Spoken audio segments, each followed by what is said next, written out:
สวัสดี FC ทุกท่านครับแล้วก็สวัสดีทุกท่านที่เพิ่งเข้ามาชมช่องทำมาหากินถิ่นไทยครับวันนี้พามาลุ้น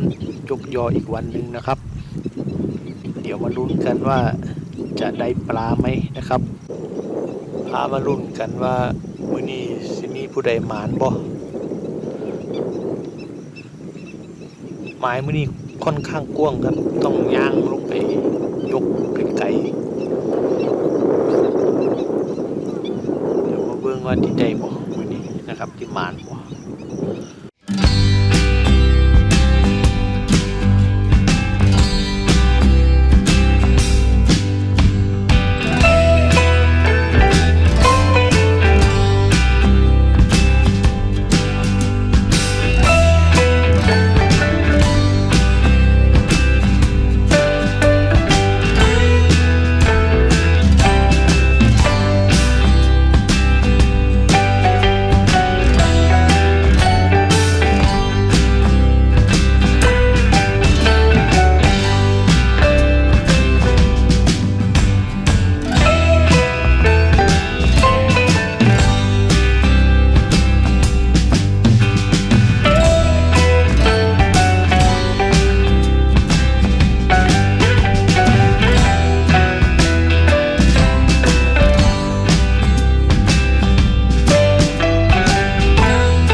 หเต้นออกกันละ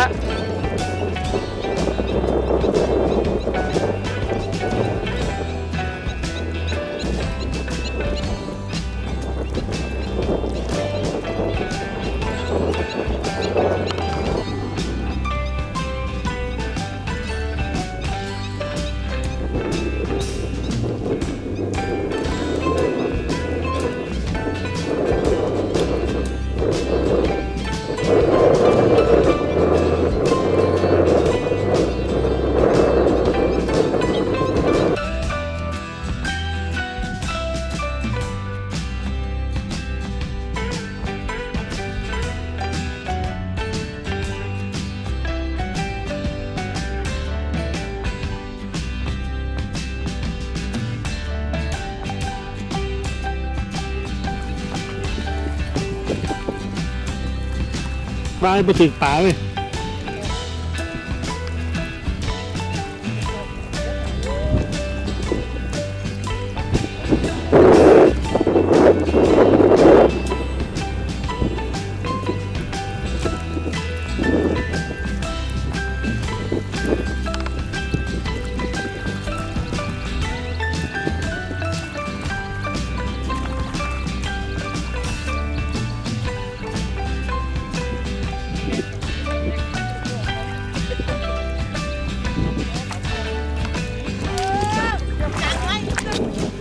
วันนี้น่ะดูดเถอะนะดูดรถเลยโอ้ยตักได้รถ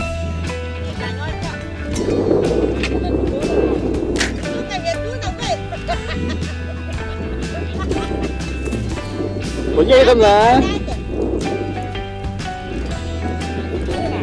หัวใหญ่เลย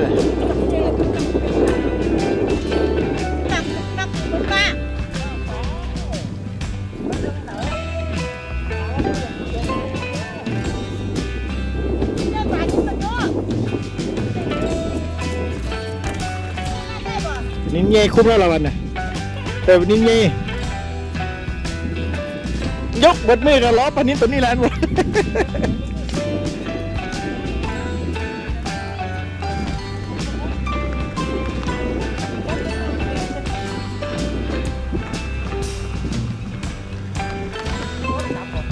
โอ้ปนิดเตะเป็นตั้งทับป่าเลย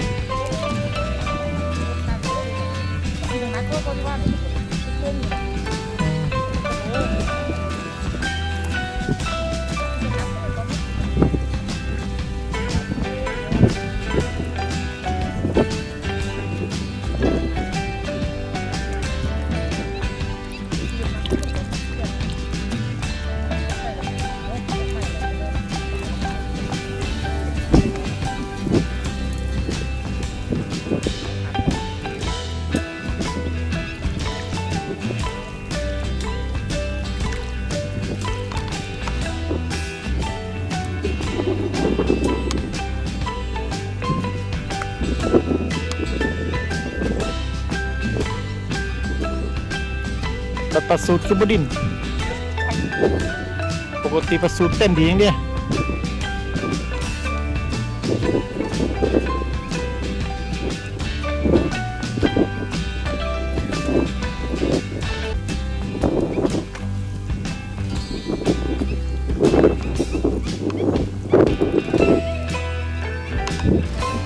ปลาอย่างนี้นิดหน่อยสิ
ไปเอาไปเอา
จบคลิปแค่นี้นะครับเดี๋ยวจะมาดู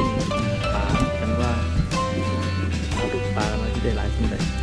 ให้คนมีน้องขึ้นนั่งแล้วมาเบิ่งปลามีปลาอย่างนี้หลายสิ่งใด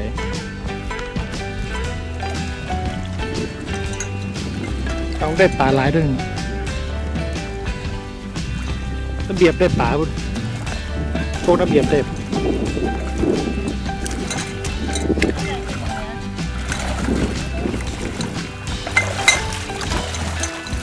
โคตรได้หลายเลยจุ๊บปลานิ้นปลาสูตรนี่ตัวนั้นหลายตรงนี้หลักยิ่งได้หลายกันเลย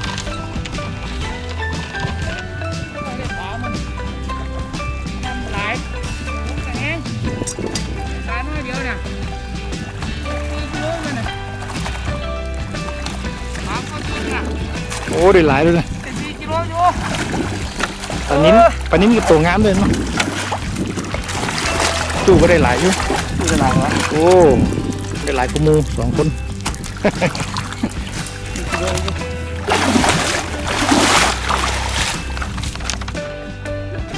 สำหรับวันนี้ก็จบคลิปเพียงแค่นี้นะครับคลิปหน้าก็คอยติดตามกันว่าจะไปยกโยทางใดที่มานบ่สิได้บ่นะครับฝากติดตามกดไลค์กดแชร์วันนี้ขอจบคลิปเพียงแค่นี้ครับสวัสดีครับ